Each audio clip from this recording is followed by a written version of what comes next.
Dainan ako ang makadulagpakan sarong high-value individual, makalis na madako pasin makuha ni 90 gramong shabu na nagkakantidad 612,000 pesos sa pigkasang search warrant operation sa Purok 7, Barangay Santo Domingo, Iriga City, mag-alas 2 ng hapong kay nagkaaging Martes, Setyembre 3. Binisto ang sospek na si alias Otep, 52 anyos, may agom, pintor asin residente ka na sabing lugar. Apore sa droga, nakuha man sa posisyong kan sospek ang sarong 22 revolver na kargado ng 5 bala na pigporbaran pasubot kay ining bulnoton alagad marikas na napugulang kan operatiba. Pig-imbestigaran man kan otoridad kung nagamit na ang badil sa krimen. On behalf of Iriga City Police Station family sa pamumuno ni Police Lieutenant Colonel Javis N. Napoles, Chief of Police, I would like to extend our gratitude to the LGU Iriga at sa mga mamamayan ng Iriga City sa patuloy na suporta at informasyon para masugpo ang mga iligal na gawain at mapanatili ang kaayusan at kapayapaan ng syudad.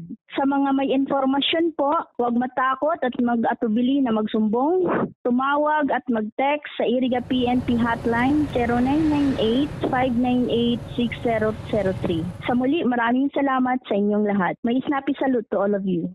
Mientras tanto, nasa kustodiya pa kan Iriga CPS ang sospek asinahang pang sa kasong pagbalgar sa Republic Act 9165 o Comprehensive Dangerous Drugs Act of 2002 asin pagbalgar sa Republic Act 10591 o pagbalgar sa Comprehensive Firearms and Ammunition Regulation Act. Para sa mga baretang tatak Bicol, Regine Boy.